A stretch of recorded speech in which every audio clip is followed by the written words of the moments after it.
Assalamualaikum warahmatullahi wabarakatuh. Selamat siang, salam sejahtera. Perkenalkan, nama saya Dewi Safitri Ramadhani Putri Santosa dengan NIM 20051514033 dari Prodi S1 Sistem Informasi kelas 2020A.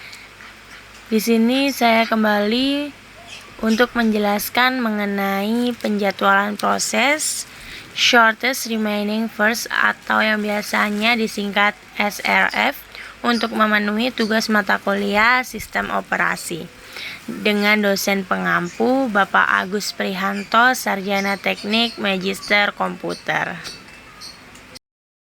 Pertama-tama sekarang saya akan menunjukkan kepada kalian mind map bagaimana mengenai SRF nanti yang akan saya jelaskan. Yang pertama, saya akan memberikan pengertian dan penjelasan mengenai shortest remaining first untuk kalian.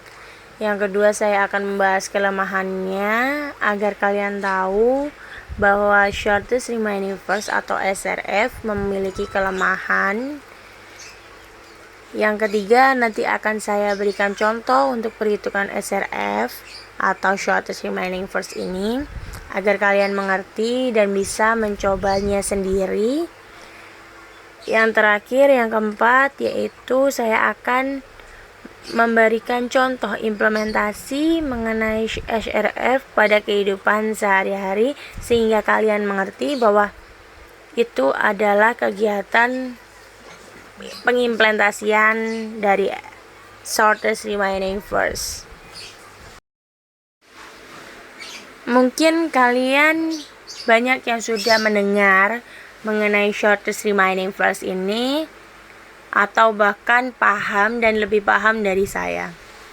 Shortest remaining first atau yang sering kita dengar SRF merupakan penjadwalan preemptif untuk time sharing.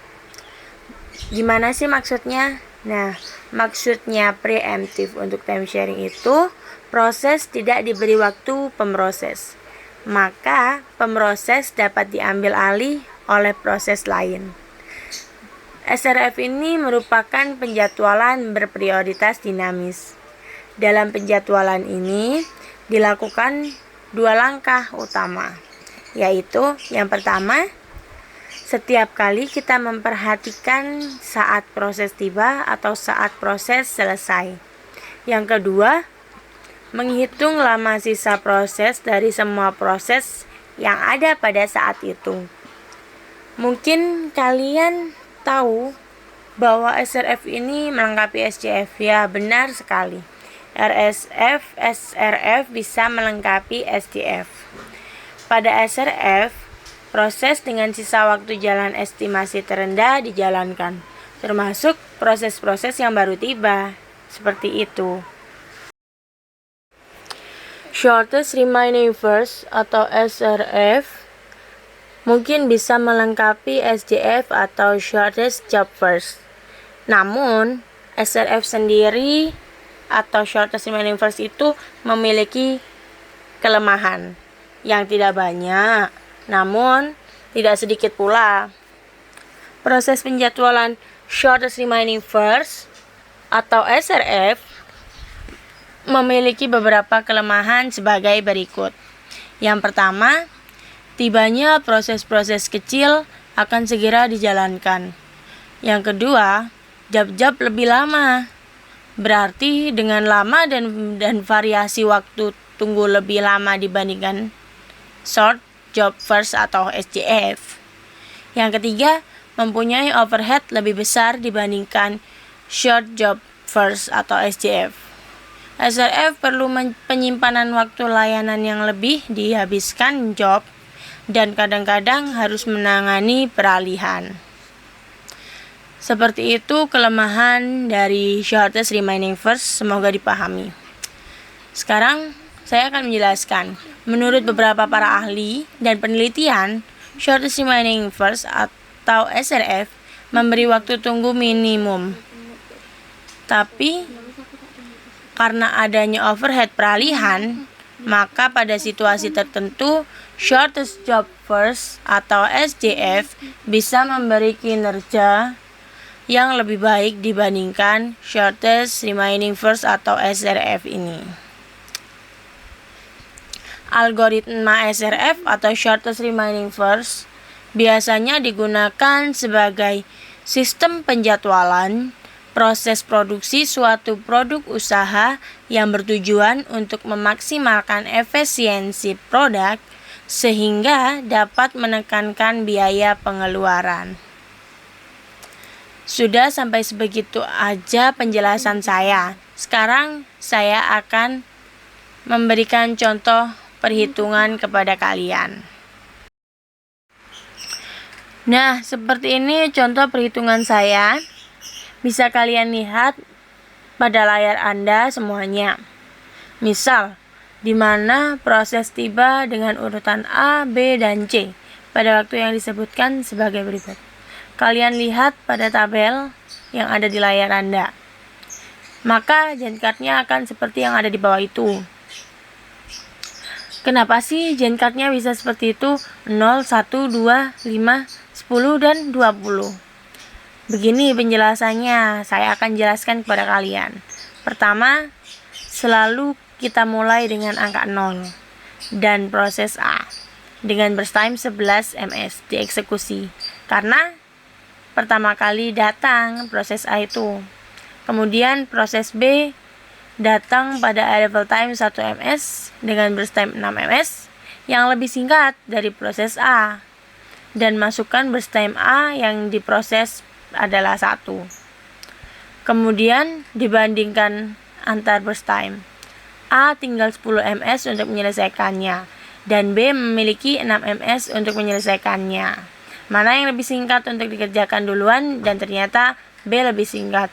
Kenapa bisa A 10 ms? Karena B datang 1 ms ketika A diproses. Maka proses A 10 ms depending dan proses B dikerjakan dan jumlahkan angka 1 dengan burst time B yang diproses. 1 ditambah 1 menjadi 2. Kemudian proses C. Proses C datang pada arrival time 2 ms ketika proses A dieksekusi dan burst time 3 ms lebih singkat dari A dan B. Kemudian dibandingkan antar burst time. A 10 ms, B 5 ms, dan C 3 ms untuk menyelesaikannya. Dan ternyata C lebih singkat dari A. Maka C akan diproses dan A dan B depending. Dan jumlahkan angka 1 dengan burst time B yang diproses. 2 ditambah 3 yang akan menghasilkan angka 5. Kemudian ketika proses C telah selesai, maka kita bandingkan lagi antara burst time A dan B dan seterusnya. Sudahkah kalian paham tentang cara perhitungan mengenai shortest remaining first ini? Saya berharap kalian paham, karena saya juga sudah paham. Setelah kita mempelajari mengenai contoh perhitungan yang sudah saya jelaskan tadi, sekarang kita mencari waiting time-nya. Gimana sih untuk mencari waiting time dari SRF? Nah, pertama-tama ambil angka yang pojok kanan bawah variabel atau nama proses dan ambil proses yang sudah selesai. Seperti ini. 20 dari proses A, 10 dari proses B, dan 5 dari proses C. Rumus yang pertama, CT atau completion time atau saat rampung dikurangi burst time dikurangi arrival time sama dengan waiting time-nya. Seperti itu. Sehingga kita dapat dari rumus itu pada tabel yang sudah ada di layar. Bisa kalian lihat. Nah, Untuk mencari AWT-nya, rumusnya jumlahkan waiting time-nya dibagi dengan jumlah prosesnya. Jadi AWT-nya dari SRF, contoh perhitungan saya tadi yaitu 9 ditambah 3 ditambah 0 dibagikan dengan 3 proses yang menghasilkan 4 AMS. Maka dari apa yang saya jelaskan perhitungan di awal, AWT-nya adalah 4 AMS, seperti itu.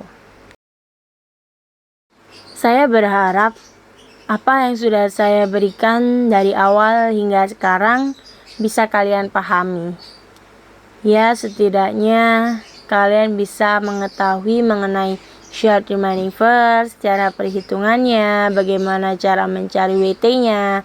Dan sekarang saya akan menjelaskan, memberikan informasi kepada kalian bagaimana contoh implementasi SRF atau short remaining verse pada kehidupan sehari-hari agar kalian tidak salah melihat.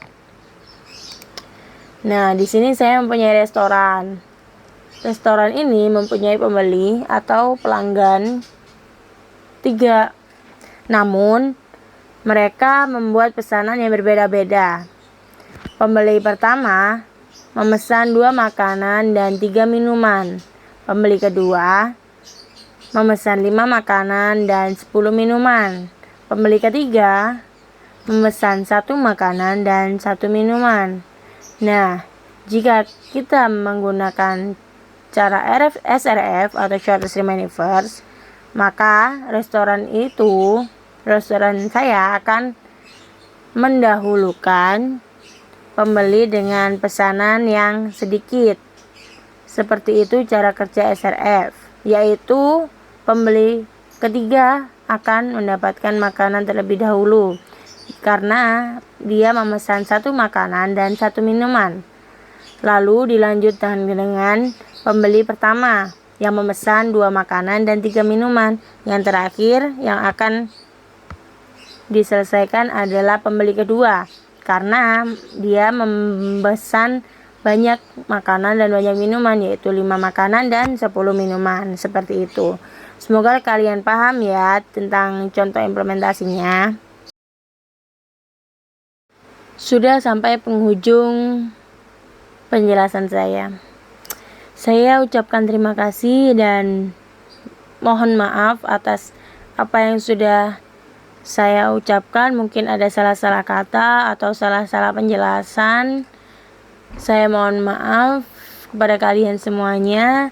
Saya terima kasih kepada kalian yang sudah menonton video penjelasan mengenai short remaining verse ini.